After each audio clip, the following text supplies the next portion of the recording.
This is the Thursday edition of the News Roundup, brought to you by EONI and Grande Hospital. Hey EOAlive, I'm Alex McCadden. Welcome to the News Roundup. This Monday, Republican congressional candidate and former state senator Cliff Bentz held a town hall at Riverside Park in Grande. Bentz was joined by Senator Bill Hansel, who is also running for re-election this fall. We should be doing all that we can to try to keep people safe, and in particular, for pushing down the fear of people of catching the virus.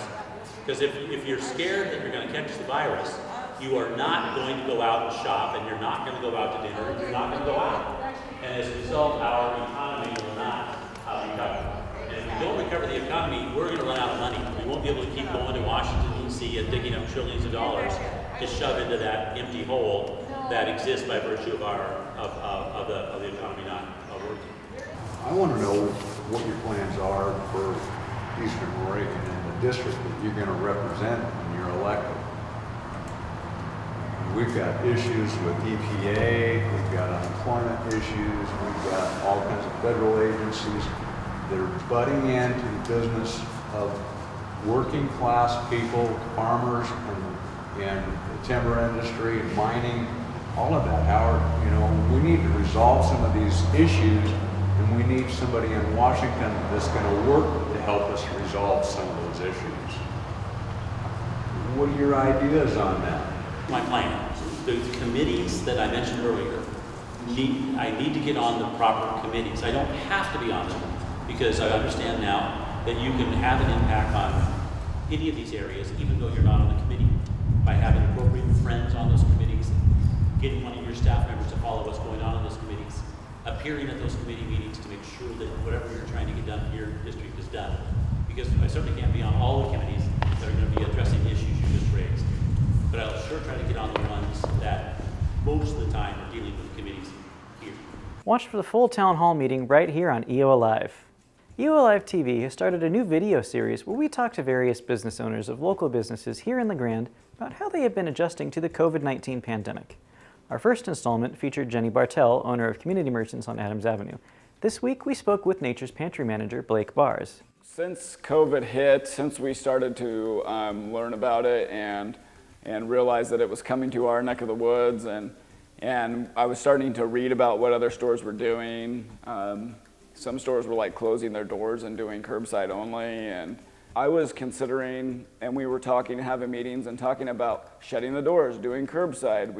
We did all these new policies where we were doing additional cleaning and distancing and sanitizer everywhere and hand washing everywhere. And so of course we're still doing all those things. But I think we were very blessed and fortunate to be in a situation where we're in grocery and our industry was deemed essential. It was deemed necessary, and it was also in something that was in demand. Being a health food store and people starting to realize that maybe I should take care of my health a little more. So things have been good business-wise. We've been fortunate. My heart goes out to those who have been really hurt by this, who have lost their businesses, who have lost jobs, who have, gotten in bad ways. And, we certainly want to try to support all of our local businesses the best we can. Catch the full interview right here on EOAlive. Here's your weekly sports update with our very own Johnny Ballgame. Thank you. Local sports fans, something finally on the horizon, especially for the pro sports. You have baseball, football, and NBA basketball all relatively back in action. So you can go home after work and at least find something on the tube. As far as local in-person sports going on, we know that the local baseball team, a mixture of basically Tiger high school baseball players, they're going to be playing in Pendleton in an exhibition game August 1st starting at 12 p.m. Now, I believe that is a doubleheader, and there was a tournament scheduled from August 6th through August 8th here in Grande featuring some local teams. Now, We know that the Cascade Conference, EOU including obviously, is not going to have fall sports until a later date. Still not 100% confirmation on the high school sports setting, but we expect that to be similar. We're all sports fans everywhere in this county and beyond, all going through the same thing. We want our sports back. We want to represent, want to see our local student athletes represent our wonderful community. And heck, when we know more, I guarantee you, you guys will know more. We appreciate you watching the weekly news roundup. Brent Clapp production here on EOAlive TV, and we'll kick it back to you guys. Here are the fabulous ladies on Depot Street with your weekly Chamber Chatter. Hi, I'm Suzannah, Sandra, and we're here at the Union County Chamber of Commerce office. Thank you so much, Eastern Oregon Alive, for stopping by for a renewed Chamber Chatter. It's been a while, and so we are here to bring you all of the updates coming up. So we are careening towards the weekend, and we have some fun stuff going on. we got the farmers market starting at 9 o'clock on Saturday, but bring your mask, it is required. So grab your kids and your significant other and head on down to the farmers market, 9 o'clock, Grande.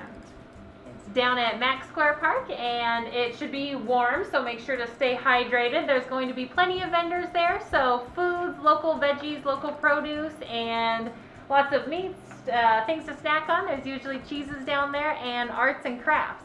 What else is happening Saturday?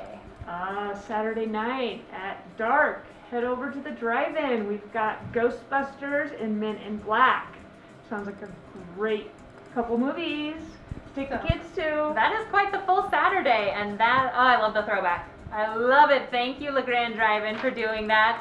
Also, kind of fun right now, as you've noticed, there is the mask requirement, and so right now we have been asked to help out with a Mask Up for Small Biz campaign that is being put on by Regional Solutions. Here's an example of a business down in Bend, and we have actually been asked to reach out to the businesses in Union County because they want to have higher representation. So if you are a business and interested in doing it, it is hashtag Mask Up for Small Biz, and take a picture of your business, your team, your owner in their location, and send it over to director@visitunioncounty.org, and we will make sure to get that promoted for you in that campaign. So send us your masks, wear us your mask, make sure that you continue to be safe, stay healthy out there, and I think that's all that we have for right now. So thank you so much, Eastern Oregon Alive, for stopping by, and we will see you next time for Chamber Chatter. In our Brieflies this week, the Wasteland Kings will perform a concert at Geyser Pullman Park in Baker City on Sunday, August 2nd from 4 to 5:30 p.m. Wallowa County's annual Backcountry Bash will still happen in Joseph this weekend on Friday, July 31st and Saturday, August 1st. Attendees are encouraged to spend both days exploring Wallowa County before evening concerts. Gates open at 5 p.m. both nights before concerts begin at 6 p.m. Thanks for watching EOAlive. I'm Alex McCadden. We'll see you next week on the News Roundup.